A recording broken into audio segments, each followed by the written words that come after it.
हम इस पाइथन में बिल्कुल स्टार्टिंग से एक एक चीज को सारा का सारा कंप्लीट करेंगे, बेसिक से एडवांस तक। ठीक है, जो पहले जितनी भी चीजें हो गई हैं वो सारा का सारा मैं इसमें कवर कर दूंगा। सबसे पहले मैं क्या करूंगा, अगर हम पाइथन का कुछ जो भी मेरी फाइलें होंगी पाइथन की सारी वो एक फोल्डर में रख दूंगा मैं, और मैं न्यू फोल्डर करके बनाता हूँ उसमें। न्यू फोल्डर में रखा और इसका नाम दे देता हूँ मैं पाइथन क्लास। ठीक है, पाइथन क्लास कर दिया मैंने इसको। और मैं क्या करूंगा, राइट क्लिक करूंगा। राइट क्लिक करने के बाद मैं शो मोर ऑप्शंस पे जाऊंगा। शो मोर ऑप्शंस पे जाने के बाद मैं ओपन विथ कोड करूंगा। देन आफ्टर मैं क्या करूंगा, इस तरीके से मेरे पास में VS कोड आ जाएगा। VS कोड क्या है, कोड एडिटर है जिस पर हम कोडिंग कर रहे होते हैं। मोस्टली 90% डेवलपर हम लोग क्या यूज कर रहे होते हैं, ये VS कोड यूज कर रहे होते हैं। ठीक है, इसके अंदर यहाँ पर हम आएंगे, ये VS कोड का ये UI दिखाई दे रहा है। ये ऑप्शन आता है फाइल बनाने के लिए, ये आता है ऑप्शन फोल्डर बनाने के लिए, और ये ऑप्शन है रिफ्रेश के लिए। ठीक है, तो मुझे क्या करना है, पाइथन की फाइल बनानी है। तो सबसे पहले मैं इस पर क्लिक करूंगा, फाइल पे, न्यू फाइल पे, और कुछ भी नाम दे सकता हूँ। मैंने नाम दे दिया index.py नाम दे दिया। आप यहाँ पर कुछ भी नाम दे सकते हो, बस लास्ट में आपको क्या करना होता है, py का एक्सटेंशन लगाना होता है। मैं रीनेम कर देता हूँ दोबारा से, कुछ भी नाम दे दो, XYZ कर दो, आप कुछ भी दे दो, आपकी मर्जी है। मैं यहाँ पे क्या कर देता हूँ, मैं क्लास CLASS क्लास 1 के नाम से बना देता हूँ और PY कर देता हूँ। एंटर मारा मैंने यहाँ पर। तो क्या है कि हम इस फाइल के अंदर हम आ गए हैं। अब हम जो भी कुछ काम करेंगे वो सारा का सारा यहाँ पर ही करेंगे। ठीक है, तो सबसे पहले जो मैं आपको सिखाने जा रहा हूँ वो है हमारा प्रिंट फंक्शन। कौन सा फंक्शन है, प्रिंट फंक्शन। प्रिंट फंक्शन में क्या होगा, जैसे जनरली अगर मैं C या C++ की अदर लैंग्वेज की बात करूँ तो उनमें क्या होता था, जनरली मैं आपको बता रहा हूँ कि आप इस तरीके से, मैं अगर सी की बात करता हूँ तो क्या होता है जाएगा, उसके बाद में आप INCLUD इंक्लूड करते हो, उसके बाद में आप क्या करते हो, उसके बाद में आप लिखते हो आई यू एस टी TREAM करते हो। ठीक है, आई स्ट्रीम करते हो। उसके बाद में आप यहाँ पे लिखते हो USING using NAME name, name space SPAC space लिखते हो, STD लिखते हो। ठीक है, और उसके बाद में आप क्या करते हो, यहाँ पे आते हो, फिर इंट मेन लिखोगे आप, उसके बाद में यहाँ पे ब्रैकेट लगाओगे, फिर करली ब्रैकेट लगाओगे, उसके बाद में आप यहाँ पे लिखोगे COUT आउट लिखोगे, और उसके अंदर आप लिख देते हो हेलो वर्ल्ड। ठीक है, WORLD हेलो वर्ल्ड लिख दिया। और उसके बाद में आप यहाँ पे क्या करते हो, आपने यहाँ पे कर दिया रिटर्न जीरो कर दिया, और इसको रिटर्न जीरो कर दिया इसको। और उसके बाद में हम क्या करते हैं, एक हेलो वर्ल्ड आउटपुट में दिखा पाते हैं। ठीक है, जब मैं अदर लैंग्वेज की बात करता हूँ, मोस्टली सारी जावास्क्रिप्ट हो जाए या कुछ हो जाए, तो मोस्टली सारी लैंग्वेज में हमें क्या करना होता है, इस तरीके से। जावास्क्रिप्ट में भी तो कंसोल से हो जाएगा, बट हमें C या C++ या मैं जावा की बात करूँ तो हमें ज्यादा कोड लिखना पड़ता है, तब जाके थोड़ा सा आउटपुट क्रिएट हो पाता है। बट पाइथन के अंदर क्या है, आपको इतना सब कुछ लिखने की जरूरत नहीं है। आप सिर्फ क्या करोगे, सिर्फ और सिर्फ PRINT प्रिंट लिखोगे, और उसके बाद में सीधा सा आप यहाँ पर हेलो वर्ल्ड लिख दोगे। ठीक है, और इसको रन कर दोगे तो क्या होगा, रन करने के बाद में आपको आउटपुट दिखाई देगा। ये इसको मैं मिनिमाइज कर देता हूँ साइड में, इसको भी साइड कर देता हूँ, जो मेरे काम का है वो ये है। ठीक है, तो यहाँ पर क्या दिखाई दे रहा है, ये दिखाई दे रहा है हेलो वर्ल्ड। ये हमारा आउटपुट है। ये इतनी बात समझ में आ गई। अब क्या क्या चीज है पहले इसको समझ लेते हैं। प्रिंट एक फंक्शन है पाइथन का। पाइथन का फंक्शन है, इसका मतलब लिखा कैसी है, PRINT प्रिंट लिखा हुआ है, और इस तरीके से ब्रैकेट लगाते हैं। ठीक है, इनको पैरेंथेसिस बोलते हैं।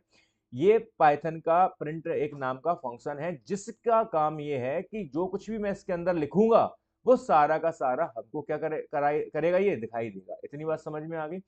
मैं चाहे यहाँ पर कुछ भी लिख दूं, अगर मैं यहाँ पर नंबर लिखता हूं तो वो नंबर का मुझे आउटपुट देगा। अब यहाँ पर क्या है, हेलो वर्ल्ड कहाँ से आया, हेलो वर्ल्ड आया है यहाँ से आया है। ठीक है, और जो 9 आया है वो कहाँ से आया, यहाँ से आया। अब मैं एक काम करता हूँ, ऊपर वाले को हटा देता हूँ, मुझे इसकी जरूरत नहीं है, मैं नीचे वाले को समझाता हूँ। तो मैंने अभी कुछ नंबर लिया, तो मैंने क्या लिखा, यहाँ पर सीधा 9 लिखा मैंने, और इसको रन कर रहा हूँ तो मुझे 9 दिखाई दे रहा है। मैं दोबारा से रन कर देता हूँ इसको। अगर मैं इसके अंदर कुछ और लिखता हूं, अगर मैं इसके अंदर लिखता हूं, मैंने इसके अंदर लिख दिया हेलो CODERS कोडरस लिख दिया, और इसको मैं रन करता हूं, तब देखते क्या होता है। तब क्या हो रहा है, हेलो कोडरस लिख के आ रहा है। तो इसका मतलब क्या है, प्रिंट का काम क्या है कि आउटपुट शो करने के लिए हम किसका यूज कर रहे हैं, प्रिंट का। अब बात आती है कि मैंने यहाँ पर क्या लिखा है, डबल इन्वर्टेड कॉमा के अंदर लिखा हुआ है। और जब मैं नीचे आता हूँ, मैं नीचे आता हूँ और यहाँ पर प्रिंट लिखता हूँ, और यहाँ पर मैं लिखता हूँ 9, या फिर कोई अदर नंबर ले लेता हूँ, तब तो मुझे यहाँ पर डबल इन्वर्टेड कॉमा की जरूरत नहीं पड़ी, बिल्कुल भी नहीं पड़ी मुझे। और लेकिन जब मैं यहाँ पर लिख रहा हूँ तो मुझे जरूरत पड़ रही है। तो चलो इसको रन करते हैं, तो क्या ये हमको आउटपुट आ गया।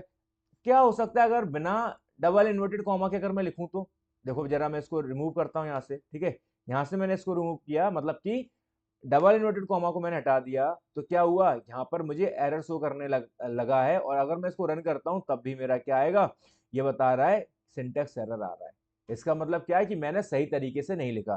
तो क्या वजह है, जब कभी भी आपको अगर लिखना है स्ट्रिंग को, स्ट्रिंग का मतलब क्या है, ABCD, मतलब कि अल्फाबेटिक कोई भी कुछ भी लिखना है आपको, उनको हमेशा आपको डबल इन्वर्टेड कॉमा के अंदर ही लिखना है। क्या लिखना है, डबल इन्वर्टेड कॉमा के। अगर मैं लिखता हूं टाइगर और इसको मैं रन करता हूं तब ये प्रॉपर चलेगा विदाउट एनी एरर के। देखो टाइगर आ गया हमारा, ठीक है।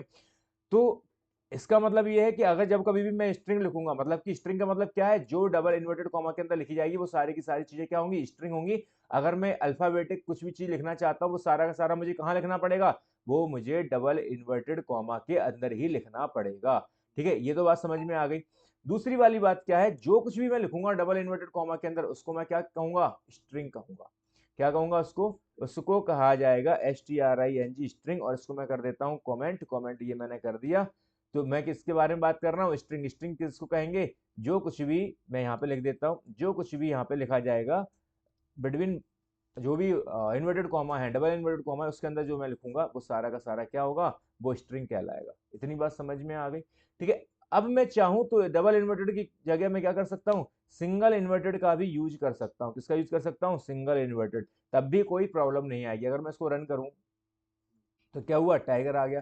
तो इसका मतलब क्या हो, चाहे मैं सिंगल इन्वर्टेड की बात करूं चाहे मैं डबल इन्वर्टेड की बात करूं, अगर मैं यूज कर रहा हूं और इसके अंदर कुछ भी लिखूंगा मैं, वो सारा का सारा क्या बन जाएगा, वो सारा का सारा ये हमारा स्ट्रिंग बन जाएगा। क्या बन जाता है, स्ट्रिंग। इतनी बात समझ में आ गई, ठीक है। अब ये 9 लिखा हुआ था, अब ये न्यूमेरिकल वैल्यू है। जब मैं इसको रन कर रहा हूं तो मेरे पास में क्या है, एक 9 जो कि न्यूमेरिकल वैल्यू है।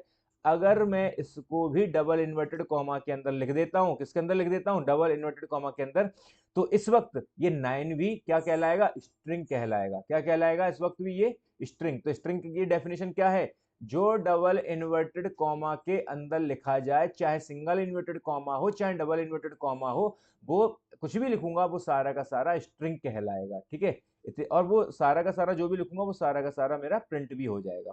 इतनी बात समझ में आ गई। अब मैं एक काम करता हूँ, उसको कमेंट कर देता हूँ। कमेंट मैंने कर दिया, ठीक है। और अब मैं नीचे आता हूँ थोड़ा सा, और यहाँ पर मैं क्या करता हूँ, दो नंबर को जोड़ता हूँ, PRINT प्रिंट लिखता हूँ मैं इस तरीके से, और ब्रैकेट लगाता हूँ। इसके अंदर मैं कोई भी दो नंबर लेता हूँ, चाहे मैं 9 ले लूँ, चाहे मैं यहाँ पर प्लस लगाता हूँ, और चाहे मैं 7 ले लूँ, कुछ भी ले लूँ। मैं अगर इसको रन करता हूँ तो ये क्या होगा, ये अर्थमेटिक जो ऑपरेटर लगा हुआ प्लस, इसका यूज करके जोड़ के देगा हमको, मैथमेटिक्स की एक कैलकुलेशन ये करके देगा हमको। इसमें आंसर क्या आ गया, अभी इस वक्त मेरे पास 16 आ गया। 9 और 7 को जोड़ेंगे तो कितना आएगा, 16 आएगा। तो इसका मतलब क्या हुआ कि जब कभी भी आप नंबर को इस तरीके से ही लिखते हो और उसके साथ में अर्थमेटिक ऑपरेटर यूज कर रहे हो, तो ये क्या होगा, ये कैलकुलेट करके देगा आपको। अच्छा मान के चलो मैं इसको डबल इन्वर्टेड कॉमा में लिख देता हूं, तब क्या होता है, जब मैं इसको डबल इन्वर्टेड कॉमा में कर देता हूं, अब ये बन जाती है स्ट्रिंग। क्या बन जाती है, स्ट्रिंग बन जाती है। और जब मैं इसको रन करूंगा तो ये कुछ नहीं करेगा, सिर्फ और सिर्फ 9 + 7 जैसा लिखा है वैसा का वैसा ही लिख के दे देगा। आप देख रहे हो क्या हुआ, यहाँ पे 9 + 7 जैसा लिखा है वैसा ही लिख के आ गया। ये किस वजह से आया, क्योंकि मैंने इसको किस में कन्वर्ट कर दिया, स्ट्रिंग में। अगर आपसे कोई पूछता है कि कोई वैल्यू है उसे स्ट्रिंग में कन्वर्ट करो, तो आप क्या करोगे, आप डबल इन्वर्टेड कॉमा का यूज करोगे, ठीक है। तो इसमें मैंने आपको प्रिंट करना बताया, ठीक है। इस तरीके से हम प्रिंट कर सकते हैं। अब थोड़ा सा आगे बढ़ते हैं, इसको मैं कमेंट कर देता हूँ। कमेंट मैंने कर दिया। अब आगे बढ़ के बात करते हैं हम डेटा टाइप के बारे में। डेटा टाइप हमारे होते क्या, कोई भी जो वैल्यू है, ठीक है, डेटा टाइप के बारे में बात कर रहे हैं। कोई भी जो हमारी वैल्यू है इसको मैं कमेंट कर देता हूँ। वैल्यू का मतलब जो कीबोर्ड पे दिखाई दे रही है, जो भी मैं लिखा हो, चाहे QWERTY लिखा हो, चाहे कोई नंबर लिखा हो 1 2 3 4, या फिर कुछ भी लिखा हो, डेसिमल में वैल्यू है या फिर कुछ और भी है, तो एक जनरली इनका कुछ ना कुछ तो टाइप होगा। इनका जो टाइप होगा उसके बारे में हम बात कर रहे हैं। सबसे पहले मैं बात करता हूँ इंट के बारे में। इंट का जो टाइप है उसका मतलब क्या है, जो कुछ भी लिखा होगा न्यूमेरिक, अब जैसे मैं लिख देता हूँ यहाँ पे, जैसे 3 हो गया, (4) हो गया, (5) हो गया, ये 6 7, जो कुछ भी आप नंबर डालोगे उन सब का टाइप क्या कहलाएगा, इंट टाइप कहलाएगा, मतलब इंटीजर टाइप कहलाएगा। क्या कहलाएगा, इंटीजर टाइप, ठीक है। अगर मैं बात करता हूँ फ्लोट की, FLOAT, फ्लोट, फ्लोट का मतलब क्या है, जो कुछ भी आपका लिखा होगा डेसिमल के अंदर 4.5, ठीक है, कॉमा 7.8, जो कुछ भी अगर डेसिमल में होगा वो हमारा क्या कहलाएगा, वो हमारा कहलाएगा फ्लोट वैल्यू। इसको क्या बोलेंगे, फ्लोट वैल्यू। अगर बात करूं मैं स्ट्रिंग की, ठीक है, चलो पहले मैं एक एक करके बता देता हूँ इंट का क्या है। अगर यहाँ पे आप कंफ्यूज हो जाओगे तो मैं पहले इंट के एग्जांपल ले लेता हूँ सारे के सारे। यहाँ पे मैंने लिया और मैं इसको प्रिंट करा रहा हूँ, और प्रिंट PRINT प्रिंट किया मैंने यहाँ पर, और यहाँ पर मैंने लिख दिया 4, और मैंने यहाँ पे प्लस लिख दिया और 5 लिख दिया, और जब मैं इसको रन कर रहा हूँ तो मेरे पास में आंसर क्या आएगा, 4 और 5 को अगर मैं ऐड करूंगा तो क्या आ रहा है मेरे पास में, 9 आ रहा है। अगर आपको स्क्रीन छोटी दिखाई दे रही है तो मैं स्क्रीन को बड़ा कर देता हूँ थोड़ा सा, इससे समझने में आसानी होगी, ठीक है। तो और इसको मैं क्या करता हूँ, साइड कर देता हूँ इसको, और इसको भी डिलीट कर देता हूँ, और इसको थोड़ा सा नीचे लेके आता हूँ मैं, ठीक है। तो क्या हुआ, ये 4 + 5 को, तो ये जो 4 लिखा हुआ है इसका टाइप कैसा है, इंट टाइप है। अब इसके टाइप को चेक करने के लिए भी हमारे पास में एक फंक्शन है, मैं लिखूंगा PRINT प्रिंट, और उसके अंदर कुछ भी नंबर होगा उस नंबर को मैं प्रिंट कराना चाहूंगा। जैसे मान के चलो मैंने यहाँ पे लिख दिया, ये 4 लिख दिया, मैंने यहाँ पे 4 लिख दिया। अब इसका टाइप पता करना है तो मैं क्या करूंगा, इसका जो 4 है वो यहाँ पर लिखूंगा, और इससे पहले लिख दूंगा यहाँ पर ब्रैकेट से पहले TYPE टाइप। तो लिखने का तरीका कैसा है, मैंने प्रिंट लिखा, फिर टाइप लिखा, फिर मैंने 4 लिखा। अगर मैं इसको इसको पहले मैं कमेंट कर देता हूँ, इसकी जरूरत नहीं है अभी हाल फिलहाल, और इसको मैं रन करता हूँ। इसको मैं रन करूंगा तो क्या होगा, इसने क्या बता दिया, इसका टैग क्लास क्या बताइए, इंट बताया है, क्या बताया है, इंट, ठीक है। तो इसका मतलब कोई भी नंबर हो 0 से लेके 9 तक वो सारे के सारे इंटीजर वैल्यू होती हैं, सारे के सारे, ये बता दिया मैंने आपको। अब मैं आते हैं हम नीचे, अब मैं इनके साथ में कैलकुलेट, अब मैं फ्लोट लेता हूँ, मैं क्या लेता हूँ, फ्लोट, PRINT प्रिंट लिया मैंने, और यहाँ पर क्या कर दिया, यहाँ पर भी मैंने टाइप लिखा, TYPE टाइप लिख दिया, और उसके बाद में मैंने इसके अंदर एक फ्लोट वैल्यू ले ली। फ्लोट का मतलब क्या है, कुछ भी डेसिमल वैल्यू का अगर आप यूज करोगे जिसके अंदर डेसिमल आ रहा है, वो सारा का सारा क्या होगा हमारा, वो हमारा फ्लोट वैल्यू होगा। अगर मैं इसको रन करता हूँ तो आंसर क्या आएगा मेरे पास में, फ्लोट आ गया। दूसरे वाले का आंसर क्या आ रहा है, फ्लोट। चलो मैं इसको कमेंट कर देता हूँ जिससे कहीं कंफ्यूजन नहीं हो आपको, मैंने इसको कमेंट कर दिया, और दोबारा से अगर मैं रन करूँ तो क्या होगा, इसको मैंने फ्लोट में दिया। कभी कभी क्या होता है, जैसे ये सिलेक्टेड होता है, कभी कभी अगर ये कमेंट वाला पार्ट सिलेक्टेड होता है और उसके बाद आप रन करते हो तो क्या होता है, कभी कभी ये एरर दे जाता है। अभी इसमें एरर नहीं दिया तो आप कंफ्यूज मत होना, अगर ऐसा एरर आए तो क्या होता है, आप उस कर्सर को लाके बीच में कहीं पर भी क्लिक कर देना, ठीक है। अब आगे बढ़ते, थोड़ा सा मैंने फ्लोट समझा दिया, यहाँ पर मैंने इंट लिखा था, ठीक है। उसके बाद मैंने यहाँ पे फ्लोट FLOAT फ्लोट कर दिया इसको, ठीक है। इस फ्लोट के अंदर कैसी वैल्यू जाती है, फ्लोट के अंदर जाती है डेसिमल वाली, 4.5 कॉमा 7.8, इस तरीके की वैल्यू जाती है, ठीक है। उसके बाद हम आगे बढ़ते हैं। अगर मैं बात करूं स्ट्रिंग के बारे में, STRING, स्ट्रिंग के बारे में आपको ऑलरेडी एक्सप्लेन ही कर चुका हूँ। जो कुछ भी हमारा डबल इन्वर्टेड कॉमा के अंदर लिखा जाएगा, कुछ भी लिखा जाएगा, वो सारा का सारा क्या होगा, स्ट्रिंग कहलाएगा, ठीक है। अगर जब मैं इसको एक काम करता हूँ, अब मैं इसको एक नया इसको भी कमेंट कर देता हूँ मैं, ठीक है। और यहाँ पर आता हूँ और मैं कुछ भी लेता हूँ, PRINT प्रिंट लिया मैंने, और प्रिंट के बाद में यहाँ पर मैं TYPE टैप लिखता हूँ, और टैप लिखने के बाद में इसके अंदर डबल इनवर्टेड कॉमा के अंदर कुछ भी लिख देता हूँ। तो मैंने टाइगर लिख दिया। अगर मैं इसको रन करता हूँ, देखो दोबारा से देखो, प्रिंट एक फंक्शन है जिसका काम प्रिंट देने का है, साथ में मैंने टैप लगा दिया, तो टैप किसका निकल के आएगा, जो कुछ भी लिखा होगा यहाँ पर उसका टैप निकल के आएगा। मैं रन करता हूँ तो क्या आया है, नीचे नीचे आप देखोगे स्ट्रिंग लिख के आ रहा है, STR लिख के आ रहा है, क्या लिख के आ रहा है, स्ट्रिंग।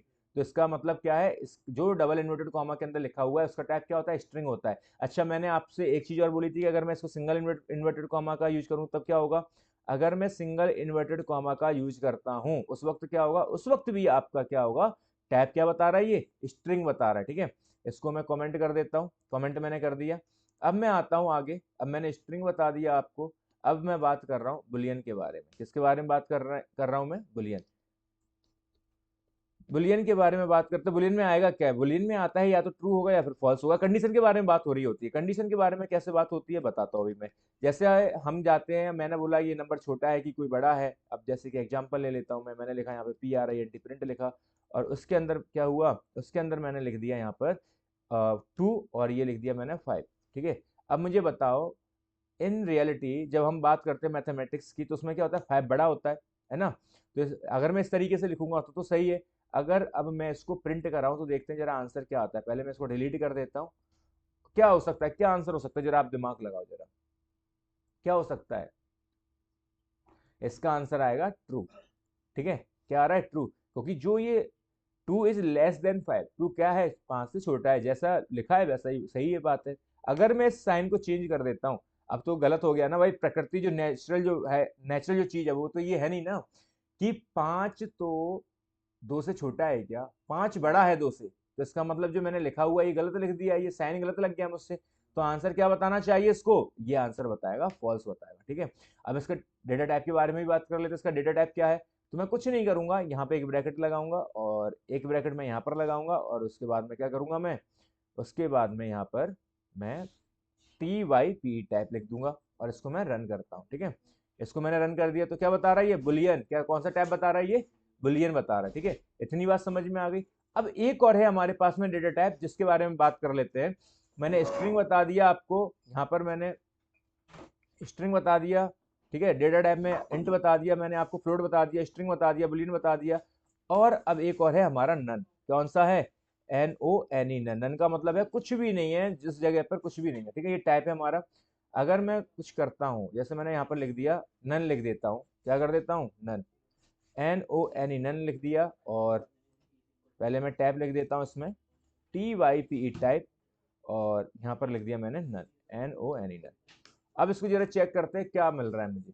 मैं इसको रन करता हूं तो क्या मिल रहा है मुझे, नन टाइप मिल रहा है। क्या मिल रहा है, नन टाइप। तो इस तरीके से जो मैंने आपको इंपोर्टेंट जो डेटा टाइप थे उनको मैंने एक्सप्लेन कर दिया है। इनको दिमाग में ही रखते हुए हम आगे के लेक्चर में आगे की चीजों को समझेंगे और अपने कोड को और ज्यादा कॉम्प्लेक्स बनाते चले जाएंगे। ठीक है, तो अभी के लिए इतना ही।